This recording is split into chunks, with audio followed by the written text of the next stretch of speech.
Bonjour et bienvenue sur Kwesi en direct à la télévision, à la radio et sur les réseaux sociaux pour ce temps de parole ce matin en direct consacré à la politique. Et pour en parler, je reçois Hakim Nouridine qui est candidat MDM au cantonal Mamoudzou 2. Bonjour. Bonjour Kwesi, bonjour Mayotte. Bonne année, hein. Oui, mais on veut à vous. On peut encore le souhaiter jusqu'à la fin du mois. Avant de parler politique, un mot, votre réaction sur ce qui s'est passé ce week-end. Je suis bouleversé parce que ce qui se passe aujourd'hui en petite terre dans ces quartiers de la Vigie sont le reflet de l'insécurité qu'on vit à Mayotte. C'est aussi de façon triste ce que nous vivons tous les jours autour de nous parce que nous avons des voisins à Mayotte que nous ne connaissons pas. Parce que cette flambée de violence, ce niveau d'insécurité, ces règlements de compte à la Chambaud, c'est pas Mayotte. C'est pas ce Mayotte qu'on a connu. C'est pas de cette façon que les Mahorais règlent leurs conflits entre voisins.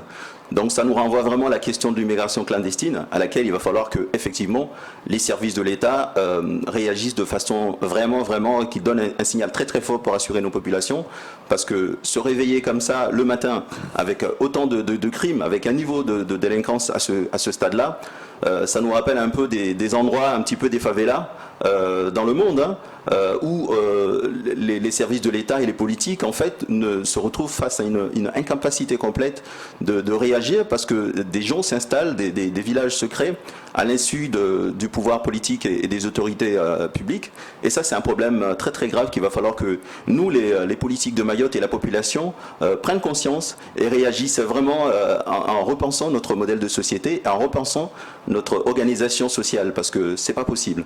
On vit avec des personnes qu'on ne connaît pas, et ça c'est pas Mayotte. Et vous occupez des gamins, vous avez une association, vous allez devant les gamins, qu'est-ce que vous leur dites ? Alors effectivement, il y a un souci parce qu'on a deux fléaux, deux phénomènes très compliqués. C'est que d'un côté, on a une population très jeune, avec un taux de natalité à Mayotte qui est quand même aujourd'hui un des plus forts de France. Avec de l'autre côté une population, nos anciens, nos parents qui ont aujourd'hui entre 70 et 80 ans, qui sont plus dans la scène politique, qui sont plus dans le pouvoir décisionnel, et qui jusqu'à la fin des années 90 ont pu être des garants un petit peu de la paix sociale. Ces personnes-là aujourd'hui ne sont plus dans la scène politique, ils sont pris par la force de l'âge.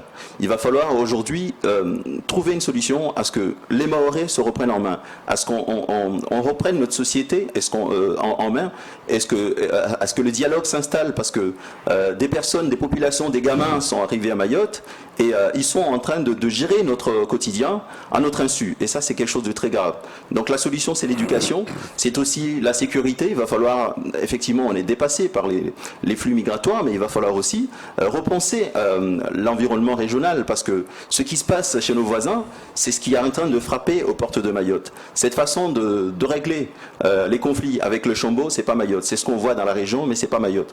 Donc il va peut-être falloir régler la problématique de l'insécurité, régler la problématique des frontières, mais aussi c'est pour ces raisons-là que vous avez voulu vous porter candidat. Je rappelle que vous êtes candidat MDM au cantonal Mamoudzou 2. C'est pour ça que vous avez voulu être candidat. Parce que je pense qu'aujourd'hui, mon profil correspond parfaitement à cette génération de Mahorais qui se doit aujourd'hui d'être dans la scène politique et de porter la voix de Mayotte, et aujourd'hui de relever le défi du redressement économique, parce que nous sommes en pleine crise sanitaire économique depuis l'année dernière. Il va falloir aujourd'hui un regard du monde du privé, un regard de personnes issues du monde économique pour pouvoir participer, accompagner au sein de ces grosses machines du département la relance économique, parce que l'insécurité, c'est d'abord et surtout la question de la société, c'est surtout la question c'est une question qui reflète un petit peu le chômage, l'oisiveté des jeunes.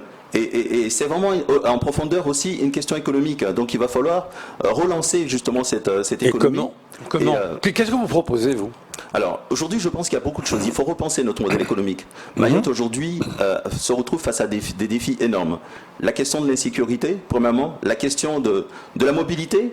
à laquelle je suis très activement associé parce que je suis quand même quelqu'un qui est issu du milieu du secteur de l'automobile. J'ai travaillé d'ailleurs pendant des années pour un groupe qui réfléchit sur des solutions en matière de mobilité. Donc il va falloir repenser la mobilité parce que nous sommes quand même une population de plus de 400 000 sur un petit territoire. On ne peut pas se déplacer, faire 60 km en 2 heures, c'est pas possible. Donc il y a alors pas comment de faire? Par développement exemple, prenons ce sujet-là. Qu'est-ce que vous proposerez, vous? Alors pour moi, il va falloir repenser carrément le modèle économique, la mobilité, parce qu'aujourd'hui, comment la repenser? La solution des bus, telle qu'on est en train d'organiser aujourd'hui, c'est on est en train de réagir à l'urgence face à une situation d'urgence. Oui, mais le projet est critiqué aujourd'hui de Caribus. À mon sens, il est une nécessité parce qu'on n'a pas d'autres alternatives dans l'immédiat, donc il faut passer par là. Mais en même temps, il y a aussi la question énergétique. Je pense qu'il faut penser aussi à la question énergétique. On ne peut pas aujourd'hui développer Mayotte sans se poser la question et sans faire le choix de la transition énergétique et du modèle économique en matière d'énergie. Ça, c'est une question fondamentale. C'est un petit territoire. Tout le réseau automobile est concentré sur Mamoudzou. Je suis de Mamoudzou. Je ne peux pas comprendre que dans 10 ans, Mamoudzou devienne la capitale la plus polluée au monde. On ne parle pas de taux de carbone, mais où va-t-on? Donc ça, c'est un problème très important. La question de l'agriculture et de l'agroalimentaire qui aujourd'hui me concerne parce que je suis dans l'agriculture. Que vont manger les Mahorais demain et à quel prix? On importe quasiment tout ce qu'on mange localement. Il va falloir réfléchir. Il faudrait plus développer local, selon vous? Il faut développer local, mais il y a des matières premières, il y a nécessité de composer avec la région. Mais à quel prix? En gardant aussi notre savoir-faire, en gardant aussi notre fierté, notre souveraineté française. Il va falloir repenser tout ça. Et à mon avis, il va falloir construire un modèle économique où on crée une classe mahoraise, des leaders qui travaillent avec la région. On a besoin de ça. Et aussi, aujourd'hui, la question la plus fondamentale, mais qui est le Mahorais? Quelle société mahoraise pour demain? Mayotte n'est pas ce qu'on voit aujourd'hui à la vigie.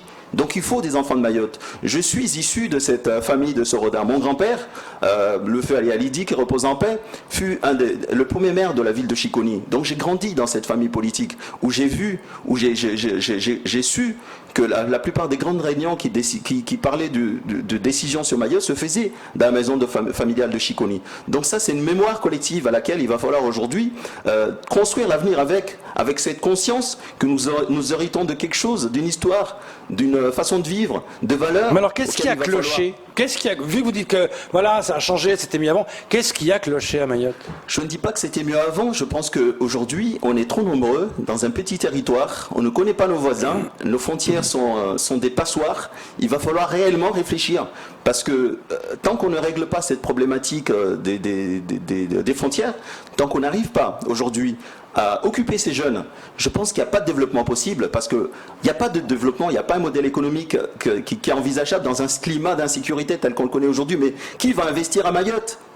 Vous imaginez? Moi-même, je suis chef d'entreprise. Je suis arrivé dans l'économie à Mayotte dans les années 90, à l'époque des Glorieuses. J'ai vu. Oui, vous avez des gros garages, vous avez géré des grands garages, c'était la grande période. Tout à fait. Maintenant, quand je regarde ce qui s'est passé à la fin des années 90, on dit qu'aujourd'hui, le gros problème, c'est le fait d'avoir acquis ce statut des départements. Mais vous pensez que c'est une erreur?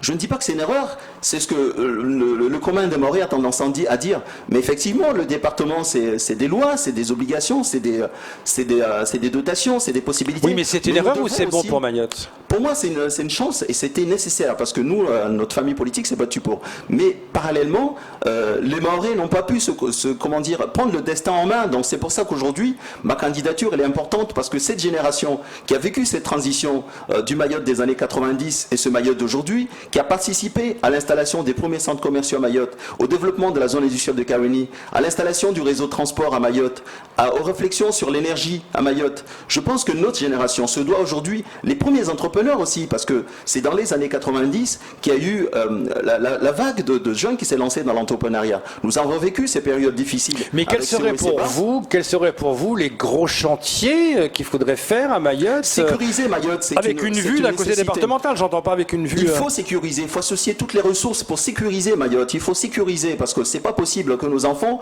soient obligés d'aller vivre au-delà des frontières de Mayotte pour pouvoir travailler et avoir une éducation normale. C'est pas possible. L'État met les moyens avec l'opération Shakira, le préfet met les moyens également. C'est pas assez? Je pense qu'on peut toujours faire mieux parce que les résultats sont là. Ce qui se passe aujourd'hui montre que c'est pas suffisant. Mais il va falloir associer toutes les ressources. On est peut-être dépassé par rapport à un phénomène de société qui n'est pas nous. On ne comprend pas parce que ce qui se passe à la vigie aujourd'hui, je vous assure que moi, quand j'ai écouté les informations, je me suis dit merde, mais c'est quoi? Excusez-moi pour l'expression, mais c'est pas Mayotte. En fait, aujourd'hui, c'est un modèle de société qui n'est peut-être pas adapté à une certaine population. Donc, il va falloir comprendre ce qui est avec nous et comment on doit Pour vous, vivre. par exemple, demain, politique fiction, vous êtes à la tête du CD, vous faites quoi pour la vigie? Alors pour la vigie, je pense qu'il faut vraiment déjà recenser ces populations et les accompagner. Qui peut rester à Mayotte, qui ne peut pas rester à Mayotte? Celui qui ne peut pas rester à Mayotte, il n'y a aucune raison qu'il soit là. Ensuite, ceux qui sont là, qui ont une situation, qui doivent être insérés, il faut penser aussi à toutes ces solutions d'emploi, en matière de création d'activités. Il faut créer de l'activité, il faut une dynamique économique qui occupe les gens. Parce qu'il y a des jeunes qui travaillent, qui sont dans le cursus scolaire, ils n'ont pas le temps d'aller casser, d'aller se battre.